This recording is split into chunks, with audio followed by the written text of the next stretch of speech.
तो ये class 11th chapter number 3 ऋजु रेखा में गति, या इंग्लिश में कहेंगे motion in a straight line.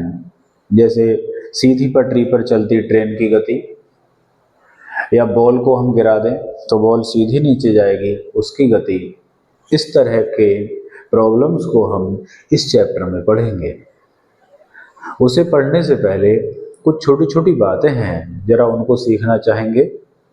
तो उनमें पहला हेडिंग है निर्देश फ्रेम, इंग्लिश में कहते हैं फ्रेम ऑफ रेफरेंस। इसकी क्या आवश्यकता है, जरा उस पर विचार करते हैं।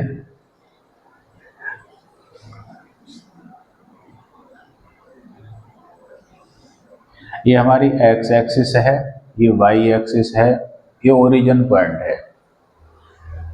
दो एक्सिस जो होती हैं वो किसी प्लेन में होती हैं, उनसे मिलकर एक प्लेन का निर्माण होता है जिसे हम समतल कहते हैं। तो हमारी दीवार पर, जमीन पर कितनी एक्सिस होती हैं? दो। और जो खुला स्पेस है, खुला एटमॉस्फेयर है, उसमें तीन एक्सिस होती हैं, और वो तीन एक्सिस दो दो एक्सिस मिलकर एक एक प्लेन का निर्माण करती हैं। तो वहाँ पर तीन प्लेन बनते हैं। जैसे सपोज कीजिए तीन एक्सिस होंगी एक्स वाई जेड, तो एक एक्स वाई प्लेन होगा, एक वाई जेड प्लेन होगा और एक जेड एक्स प्लेन होगा। यहाँ जो प्लेन होगा वो ये होगा। ये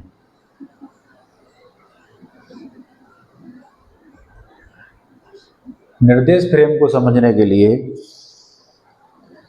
किसी पॉइंट को मैं इसमें शो कर रहा हूं। यहाँ ये पॉइंट इस जगह है और इसके कोऑर्डिनेट हैं 5, 3। तो ये 5 और 3 का मेजरमेंट जो किया गया वो कहां से किया गया? ओरिजिन पॉइंट से। तो ओरिजिन पॉइंट के सापेक्ष के रिस्पेक्ट में इसकी पोजीशन को बताया जा रहा है। अगर ये ओरिजिन पॉइंट ना हो तो इसका कोई निश्चित डेफिनेट मेजरमेंट नहीं होगा ये कहां से कितनी दूरी पर है। तो किसी पार्टिकल या किसी ऑब्जेक्ट की सिचुएशन या उसकी स्थिति को बताने के लिए हमें एक अन्य रेफरेंस पॉइंट की आवश्यकता होती है, और वो रेफरेंस पॉइंट क्या है? ओ। जैसे किसी शहर की दूरी दूसरे शहर से अगर बतानी होगी तो उसमें एक शहर रेफरेंस पॉइंट माना जाएगा कि उस शहर से ये शहर इतनी दूर है। फॉर एग्जाम्पल कि दिल्ली मुजफ्फरनगर से 130 किलोमीटर है, तो रेफरेंस पॉइंट क्या हो गया? मुजफ्फरनगर। मुजफ्फरनगर से दिल्ली 130 किलोमीटर है, तो इसमें हमारा जो रेफरेंस पॉइंट है वो क्या हो गया? मुजफ्फरनगर हो गया। वहाँ से उसके रिस्पेक्ट में, उसके सापेक्ष हम बता रहे हैं कि दिल्ली इतनी दूर है। और अगर हम मुजफ्फरनगर का नाम ना लें, वैसे ही कहें दिल्ली इतनी दूर है, तो वो दूरी कोई उचित नहीं मानी जाएगी, वो प्रॉपर तरीका नहीं होगा। इसलिए इसमें भौतिक विज्ञान के इस चैप्टर में और भी जगह यूज होगा किसी पार्टिकल की पोजीशन को बताने के लिए, उसे एक्सप्लेन करने के लिए हम ये फ्रेम ऑफ रेफरेंस लेते हैं। इसमें बताया जाएगा कि ये एक्स एक्सिस की वैल्यू है, ये वाई एक्सिस की है, कि ये पार्टिकल ओरिजिन पॉइंट से 5 यूनिट इधर है राइट साइड में और 3 यूनिट ऊपर है। तो ये डिस्टेंस का मेजरमेंट कहाँ से किया गया? ओ से। तो ओ क्या हो गया? Reference point. और ये पूरा कहलाएगा एक्स वाई एक्सिस से बना हुआ सिस्टम कहलाएगा रेफरेंस ऑफ फ्रेम या निर्देश फ्रेम। तो इसको डिफाइन क्या करते हैं कि ऐसा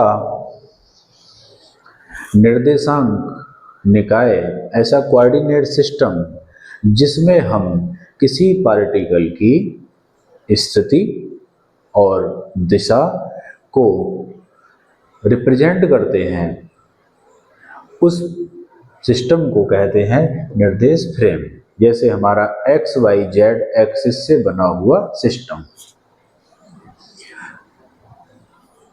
ये बात हो जाती है। इसमें जनरल रूप में अगर हम कोऑर्डिनेट लिखेंगे तो क्या हो जाएंगे, एक्स कॉमा वाई,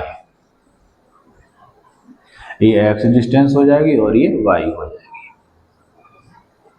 3 एक्सिस के रूप में लेंगे तो तीसरी एक्सिस इस पर परपेंडिकुलर होती है 90 डिग्री पर।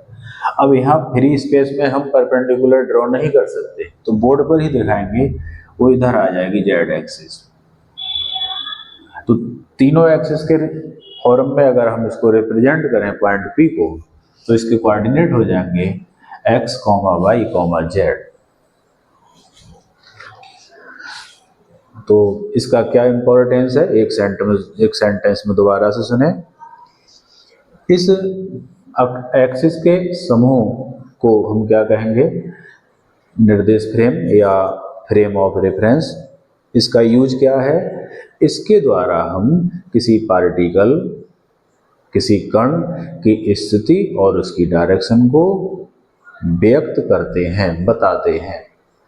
ये इसका महत्व है।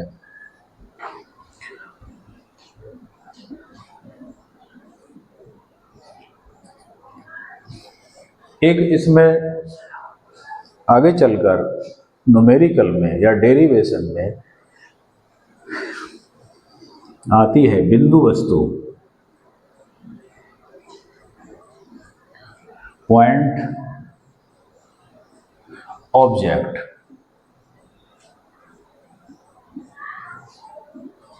तो बिंदु वस्तु किसे कहेंगे, एक्सरसाइज में भी एक क्वेश्चन है कि निम्नलिखित में से कौन कौन बिंदु वस्तु हैं, कौन कौन सी पॉइंट ऑब्जेक्ट्स हैं। तो पॉइंट ऑब्जेक्ट को हम किस रूप में समझते हैं, जरा ध्यान देंगे। या तो ऑब्जेक्ट का साइज बहुत छोटा हो, स्मॉल पार्टिकल, या ऑब्जेक्ट बड़ी है लेकिन वो हमसे इतनी दूर हो कि हमें छोटी दिखाई दे, जैसे आसमान में चंद्रमा, तारे। तो बिंदु वस्तु, जैसा कि नाम लिखा है बिंदु, पॉइंट, ये मैंने लगा दिया तो ये क्या है, पॉइंट। तो ये भी क्या है, वस्तु है। तो बिंदु वस्तु हम उसे कहेंगे या तो वस्तु का साइज छोटा हो, या वस्तु हमसे इतनी अधिक दूर हो कि दूर होने के कारण जब वो छोटी दिखाई देती है, अधिक दूरी पर वस्तु हमको छोटी दिखाई देती है, उस समय भी उसे क्या कहेंगे, हम पॉइंट ऑब्जेक्ट कहेंगे। तो इस प्रकार हमारी बिंदु वस्तु के उदाहरण क्या हुए, इसके एग्जाम्पल हो गए क्रिकेट, खेलते हुए गेंद। गेंद जब खिलाड़ी मारता है बैट से, तो गेंद आसमान में दूर तक जाती है, उस समय वो क्या है, बिंदु वस्तु है। सेकंड एग्जाम्पल,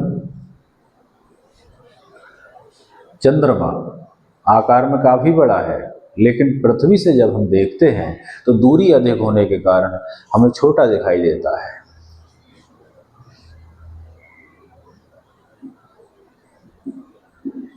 चंद्रमा।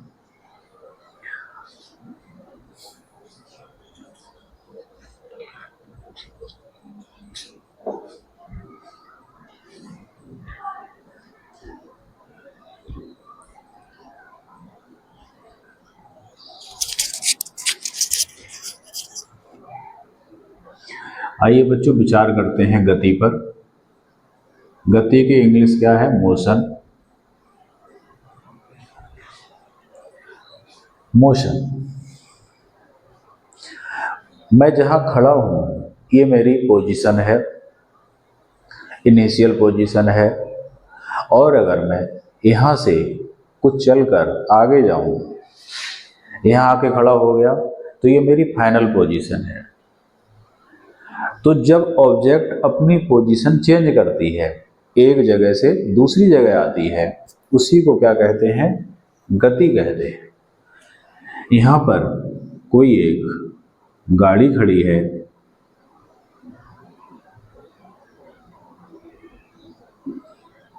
ये गाड़ी है, ये गाड़ी किस पॉइंट पर है, ए पॉइंट पर। यह कुछ देर के बाद आगे पहुंच जाती है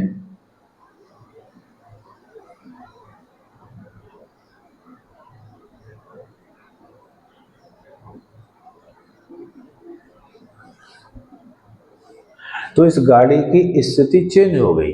पहले ये ए पॉइंट पर थी, अब ये बी पॉइंट पर पहुंच गई। तो अब इसकी स्थिति जब चेंज हुई है, पोजीशन जब चेंज हुई है, तो इसी को क्या कहते हैं, गति कहते हैं। तो समय के अनुसार with respect to time change in position is called motion. Motion की डेफिनेशन हो जाएगी change in motion, change in position with respect to time. Time के साथ change in position with respect to time is called motion. Hindi में क्या हो जाएगा, किसी वस्तु की स्थिति में समय के साथ जो चेंज होता है उसे गति कहते हैं। हो गई ये गति। एग्जाम्पल इसका क्या है, गाड़ी का चलना। अब गति के प्रकार।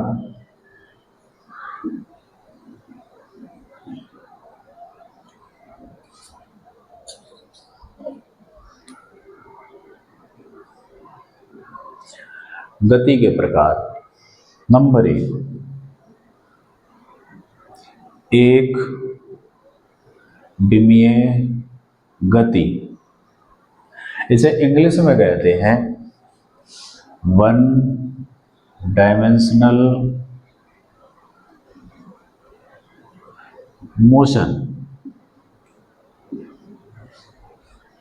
इसकी डेफिनेशन बहुत इजी है, 2 लाइन की।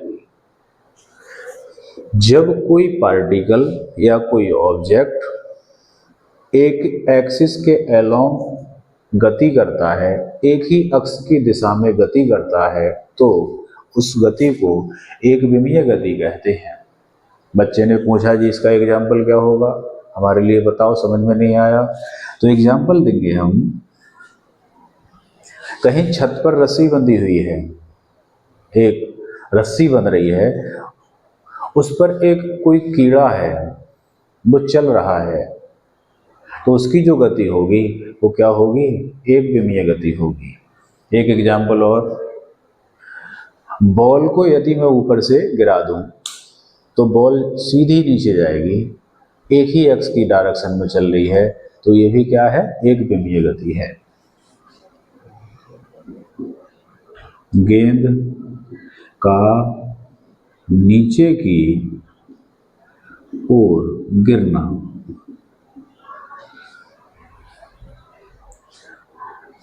और एग्जाम्पल, ट्रेन का सीधी पटरी पर चलना। ये सीधी पटरी का नाम क्यों लिया, सीधी पटरी पर चलेगी तब तक एक एक्सिस के अलोंग चलेगी, एक विमीय गति, और जब पटरी पे मोड़ आएगा तो वहां एक विमीय गति नहीं होगी, वहां 2 विमीय होगी, क्योंकि वो 2 एक्सिस की डायरेक्शन में अपनी पोजीशन को चेंज करेगी, वो भी समझाएंगे।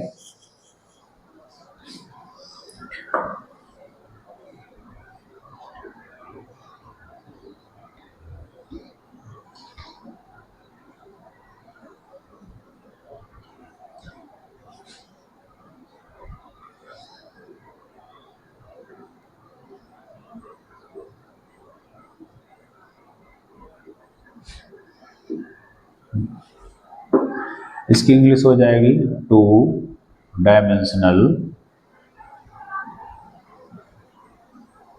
मोशन। 2 dimensional motion.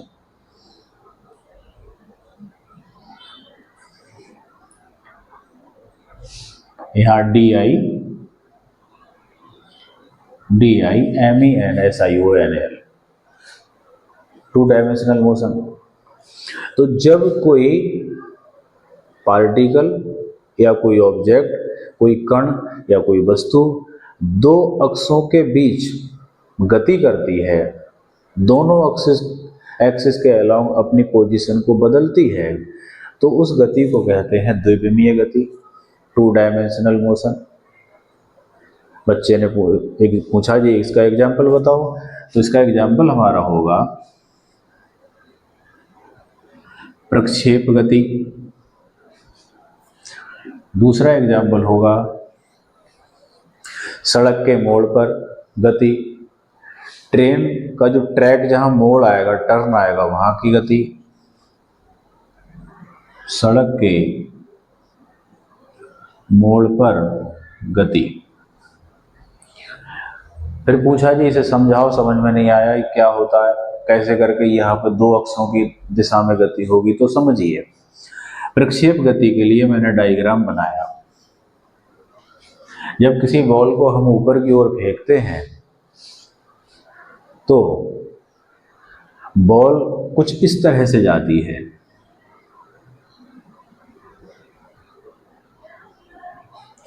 ये जा रही है। तो हम देख रहे हैं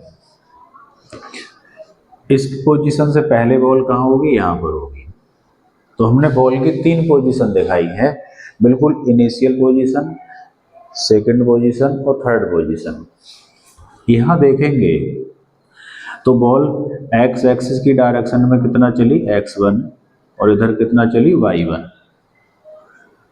जब यहां से बॉल यहां पहुंची तो एक्स एक्सिस की डायरेक्शन में कितना चली, x2, और इधर कितना चली, y2। तो स्पष्ट है, क्लियर है कि ये बॉल 2 एक्सिस के अलोंग अपनी पोजीशन को बदल रही है, एक्स एक्सिस की तरफ भी, एक्स अक्ष की तरफ भी, और वाई अक्ष की तरफ भी। तो दोनों एक्सिस में बदलाव हो रहा है, इसलिए ये क्या है, हमारी 2 विमीय गति।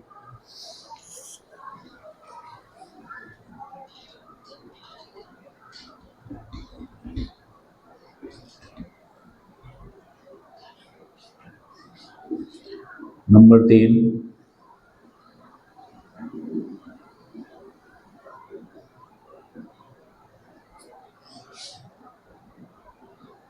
Three dimensional motion. इसको देखें तो 3 एक्सिस जो होती हैं, 3 अक्ष होती हैं, वो खुले स्पेस में होती हैं।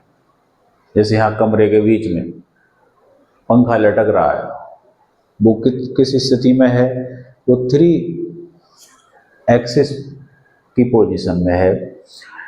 खुले स्पेस में वायु के अणु घूम रहे हैं, मॉलिक्यूल्स ऑफ गैस, वो भी कौन सी गति कर रहे हैं, त्रिविमीय गति कर रहे हैं। तो कैसे होती है जरा समझते हैं। आसमान में कोई पक्षी उड़ रहा है, वो भी क्या कर रहा है, त्रिविमीय गति कर रहा है। वो 3 एक्सिस के अलोंग चलने के लिए फ्री है, क्योंकि खुले स्पेस में हमारी तीनों एक्सिस हो जाती हैं। यहाँ पर कोई गैस का मॉलिक्यूल है, वो गैस का मॉलिक्यूल एक्स एक्सिस के अलोंग भी जा सकता है, वाई एक्सिस के अलोंग भी जा सकता है, और जेड एक्सिस के अलोंग भी जा सकता है। तो खुले स्पेस में कितनी एक्सिस के अलोंग मोशन संभव है, 3। खुले अंतरिक्ष में, स्पेस में 3 अक्षों के अनुदिश गति करना पॉसिबल है, इसलिए उसको कहते हैं त्रिविमीय गति या 3 डायमेंशनल मोशन। शॉर्ट में इसे हम बोलते हैं 3D। कुछ पिक्चर आती हैं 3D की जिनमें गहराई का आभास होता है। बुक नई खरीद कर लाएं, उस पर एक लोगो लगा होता है, जिसको थोड़ा उसकी साइड चेंज करें, डायरेक्शन थोड़ी चेंज करें तो उसके कलर बदलते हैं। तो वो जो स्टिकर होता है वो किस में होता है, 3D में होता है। 3D का मतलब उसमें गहराई हो। दीवार है, दीवार में प्लेन है, वहाँ 2D है, 2 डायमेंशनल है, उस पर कोई चीज़ चलेगी वो 2 विमीय गति करेगी। लेकिन अगर दीवार के अंदर एक कुछ हिस्सा गहराई का बना दिया है, अलमीरा टाइप की बनी हुई है, तो वहाँ फिर 3 एक्सिस हो जाएंगी, वो त्रिविमीय हो जाएगा, 3D हो जाएगा। इसके एग्जाम्पल क्या क्या हैं?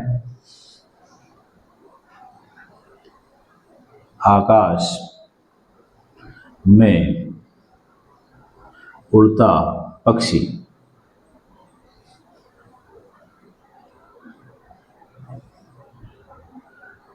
गैस के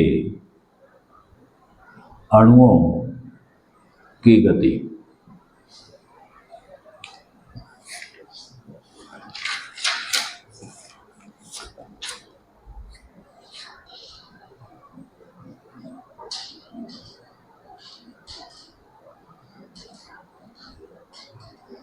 अब जरा बात करते हैं दूरी की। इंग्लिश में कहते हैं डिस्टेंस। ये देखते हैं, कोई कण या वस्तु अपने ट्रैवलिंग के दौरान जितनी टोटल लेंथ, उस पाथ की टोटल लेंथ कवर करती है, उसे कहते हैं डिस्टेंस। कोई वस्तु अपनी यात्रा के दौरान जितनी कुल मार्ग की लंबाई तय करती है, उसको उसके द्वारा चली गई दूरी कहते हैं। दूरी एक अदिश राशि है और मैं एक डायग्राम की हेल्प से इसे बताना चाहूँगा। यहाँ कोई पार्टिकल है, कोई पॉइंट है P, यहाँ से कोई पार्टिकल चलना प्रारंभ करता है और वो पार्टिकल इधर गया और फिर इधर जा रहा है, यहाँ पहुँच गया।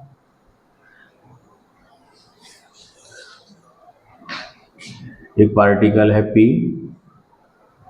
वो इधर को गया और ऐसे होकर इधर को चला गया। यहाँ से यहाँ तक की लेंथ मापी गई, वो है 3 मीटर और ये लेंथ है 4 मीटर।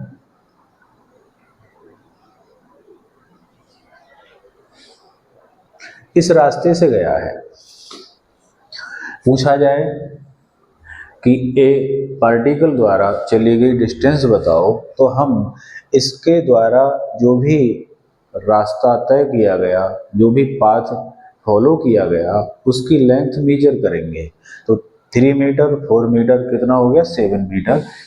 तो जो डिस्टेंस होगी वो हो जाएगी 3 + 4 7 मीटर। एस इक्वल टू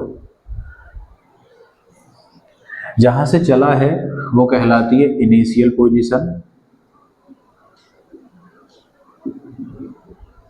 और जहां पहुंच गया वो कहलाती है फाइनल पोजीशन। हिंदी में कहते हैं प्रारंभिक अवस्था और इसे हिंदी में कहते हैं अंतिम अवस्था। तो डेफिनेशन हमने इसकी बताई ही गई, किसी कण या वस्तु द्वारा तय किए गए पथ की लंबाई को उसके द्वारा चली गई दूरी कहते हैं। किसी कण द्वारा तय किए गए मार्ग की कुल लंबाई को उसकी दूरी कहते हैं, या उसके द्वारा चली गई दूरी कहते हैं। दूरी का यूनिट क्या होता है? मात्रक। मात्रक इसका क्या होगा? मीटर। कैसी राशि है? अदिश। इसके बाद बच्चों जिक्र करते हैं विस्थापन का। इंग्लिश में कहते हैं डिस्प्लेसमेंट।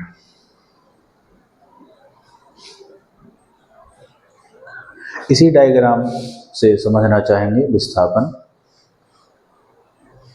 विस्थापन में ये बात रोल नहीं करती कि पार्टिकल या कण किस रास्ते से होकर आया।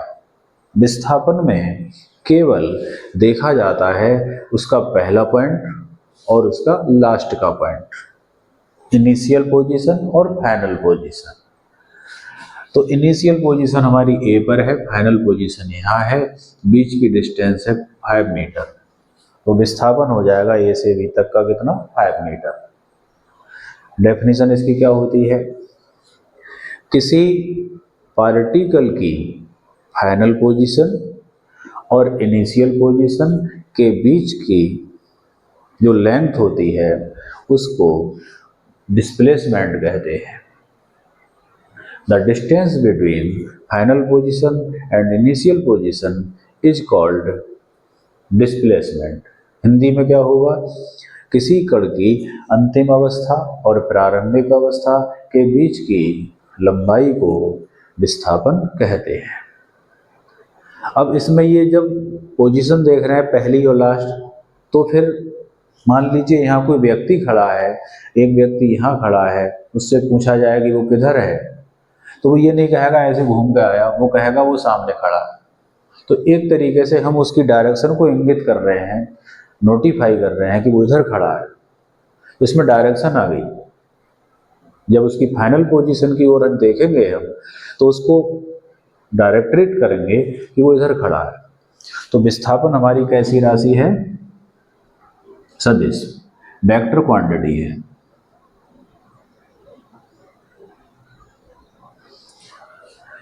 डेफिनेशन बताई दी हमने। इससे देखेंगे अगर तो डिस्प्लेसमेंट हो जाएगा 3 + 4, सॉरी डिस्प्लेसमेंट हो जाएगा 5 मीटर।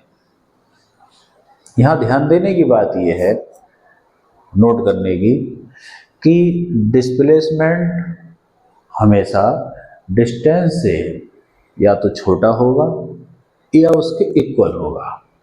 छोटा इस कंडीशन में होगा, इक्वल कब होगा, जब कोई पार्टिकल ए पॉइंट से बी पॉइंट पर सीधे जाता है। जब सीधे जाएगा और यहाँ से यहाँ तक की डिस्टेंस क्या है, 5 मीटर, तो यही इसकी डिस्टेंस हो जाएगी और यही इसका डिस्प्लेसमेंट होगा। तो इस तरह से ये अंतर है दोनों में, डिस्टेंस में और डिस्प्लेसमेंट में।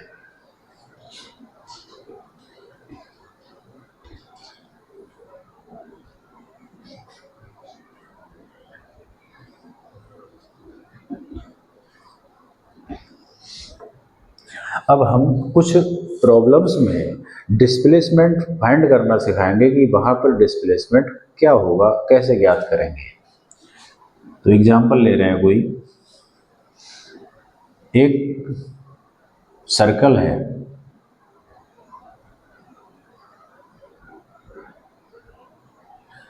सर्कल का यहाँ से यहाँ तक क्या हो गया, डायमीटर। इसकी रेडियस दी है 8 सेंटीमीटर, ये रेडियस है, ये सेंटर है। कोई पार्टिकल इस पॉइंट से चलना शुरू करता है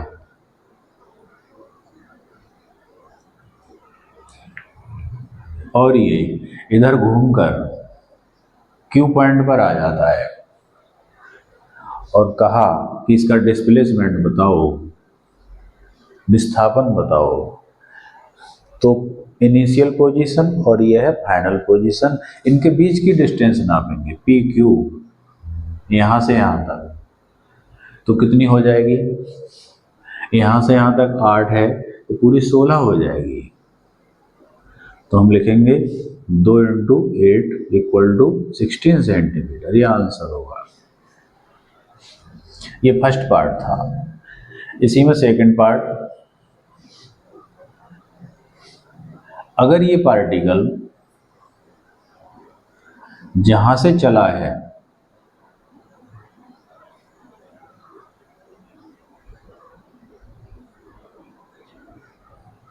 ये है 8 सेंटीमीटर, यहाँ से चलना शुरू हुआ, चल के आया, यहीं से पार्टिकल गया और लौट के आकर फिर यहीं आ जाए, तो वही उसकी पी और क्यू एक ही जगह हो जाए, सेम पॉइंट। तो जहाँ से पार्टिकल गया वहीं आ जाए, उस समय डिस्प्लेसमेंट की वैल्यू 0 होगी।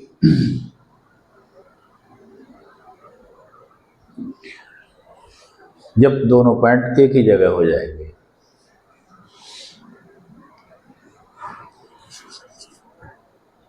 अब हम इन्हीं पोजीशंस में, इन्हीं सिचुएशन में डिस्टेंस निकालना अगर देखें तो कैसे निकाली जाएगी, दोनों में देखेंगे। एग्जाम्पल नंबर 2, इसमें तो हम क्या निकाल रहे थे, विस्थापन। अब हम इनमें दूरी बता रहे हैं, डिस्टेंस। फर्स्ट फिगर में डिस्टेंस जब निकालनी होगी तो हमको ये जो लेंथ है ये वाली, ये मेजर करना होगी, और ये होती है हमारी सरकमफ्रेंस की आधी, half half of circumference. Circumference पूरी कितनी होती है, 2πr, पूरी सरकमफ्रेंस। उसका आधा लेंगे तो क्या हो जाएगा, उससे 2 से डिवाइड कर दो, तो ये हमारी हो गई डिस्टेंस। 2 से 2 कट जाएगा, पाई की वैल्यू 3.14, आर की वैल्यू 8 सेंटीमीटर।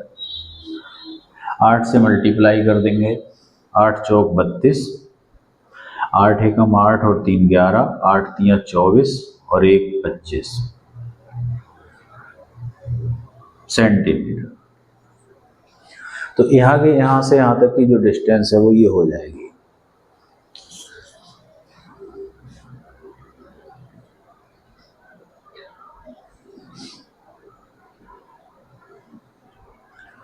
इस सेकंड पोजीशन में, सेकंड केस में क्या होगा, डिस्टेंस, यहाँ देखिए, यहाँ से हम चल कर गए और लौट के आकर वहीं आ गए, तो पूरा एक साइकिल बना, और एक साइकिल में जो डिस्टेंस होगी वो वृत्त की सरकमफ्रेंस होगी, तो वो कितनी लिखी जाएगी, 2πr। 2πr की वैल्यू 8 सेंटीमीटर, 8 दूनी 16 पाई, चाहे तो पाई की वैल्यू रख दें 3.14, 16 चौक 64, 6, 16 एकम 16 और 6 22, 2, 16 तियां 48 और 2 50। तो डिस्टेंस ये आएगी।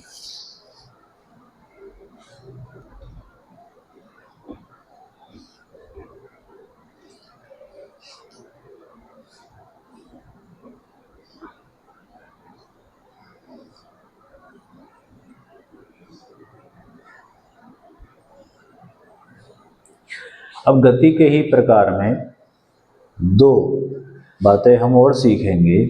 एक है एक समान गति,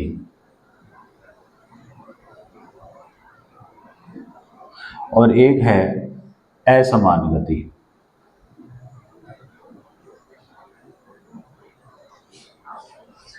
इनमें जरा डिफरेंस पता कर लें। इसका उदाहरण मैं ले रहा हूं फैन का, पंखे का। पंखे को हमने ऑन किया तो जब वो अपनी रेस्ट पोजीशन से चलना शुरू होगा तो उसकी स्पीड प्रारंभ में कम, फिर ज़्यादा इंक्रीज होती जाती है। तो जब स्पीड उसकी इंक्रीज होती जा रही है उस समय उसकी जो मोशन है, गति है, वो क्या है, असमान गति। और एक टाइम पर आकर, एक सिचुएशन में आकर पंखे की स्पीड कांस्टेंट हो जाएगी, ना बढ़ेगी ना घटेगी, वो क्या हो जाएगी, एक समान गति। दूसरा एग्जांपल, हम बाइक पर बैठे, बाइक को स्टार्ट किया, गियर चेंज किया, तो हम स्पीड 0 से 20, 30, 40, 50 तक ले गए। तो प्रारंभ में स्पीड इंक्रीज होती गई, वो गति क्या है, असमान गति। और जब 50 की स्पीड से ही हम चल रहे हैं 1 घंटा 2 घंटा, तो वो स्पीड क्या है, वो एक समान गति है।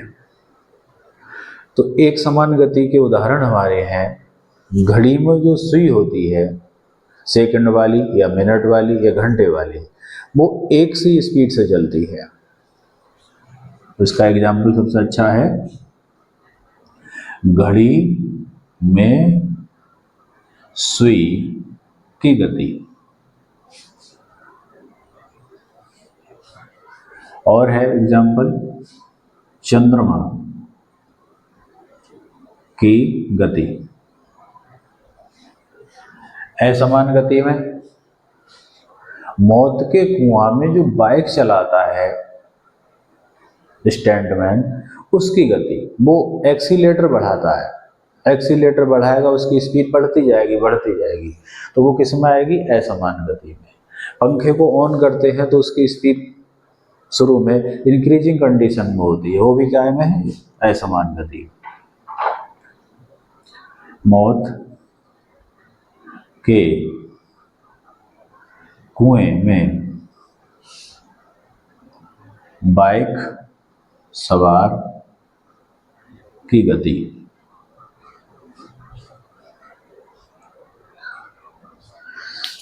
इसके बाद बच्चों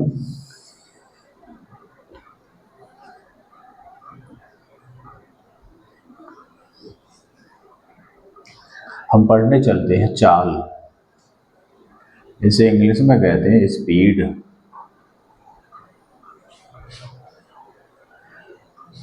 इसे डिफाइन करने से पहले मैं एक एग्जाम्पल के द्वारा इसे बताना चाह रहा हूं।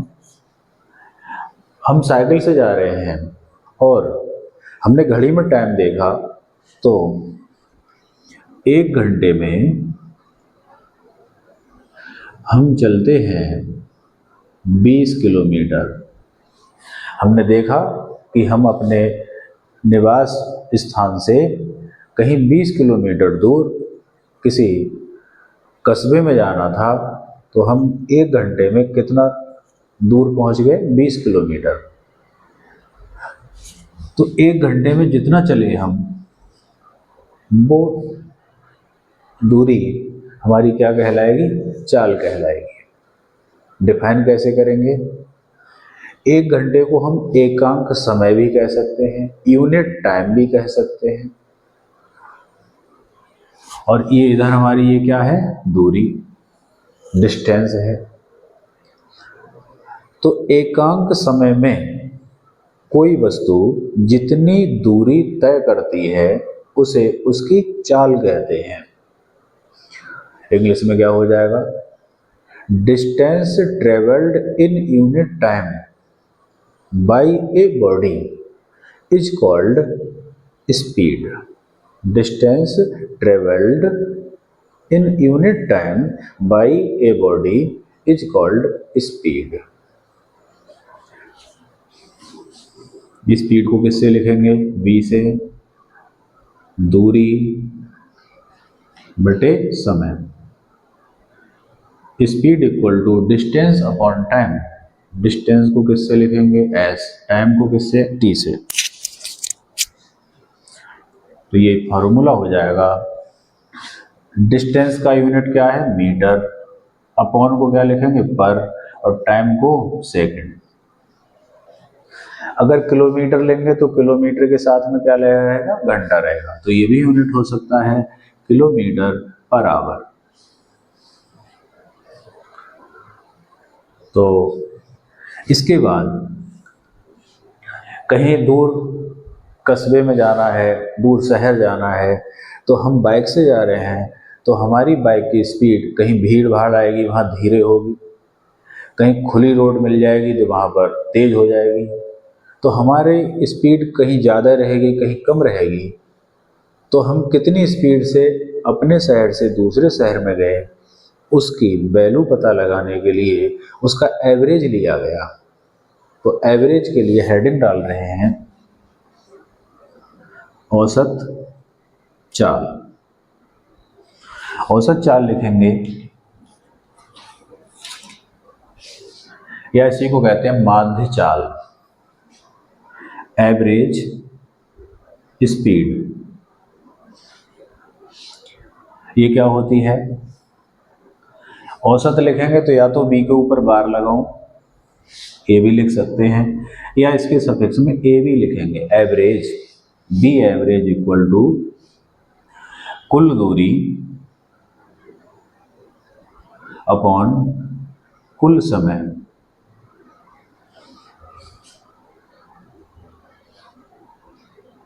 कुल दूरी यहां लिख दे रहे,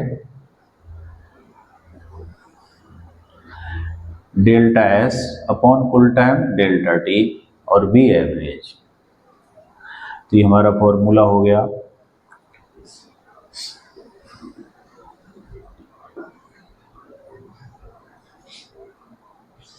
इसमें अगर हम डेल्टा टी को अप्रोच कर दें जीरो के, delta T is very small हो, delta T tends to zero, उस समय ये औसत चाल कहलाएगी तात्क्षणिक चाल। किसी भी टाइम चाल, इंग्लिश में कहते हैं इंस्टेंटेनियस स्पीड। तो बी एवरेज ना लिखकर केवल क्या लिखा जाएगा, वी, और delta S upon delta T को लिखेंगे हम D S upon D T, unit हो जाएगा मीटर पर सेकेंड। चाल में केवल ये ज्ञात होता है कि वस्तु, ऑब्जेक्ट कितने टाइम में कितनी डिस्टेंस ट्रेवल कर रही है, इस बात का ज्ञान नहीं होता, इसके बारे में कोई जानकारी नहीं होती कि वो किस डायरेक्शन में जा रही है। इसलिए ये कैसी क्वांटिटी है, अदिश, इंग्लिश में क्या कहते हैं, स्केलर।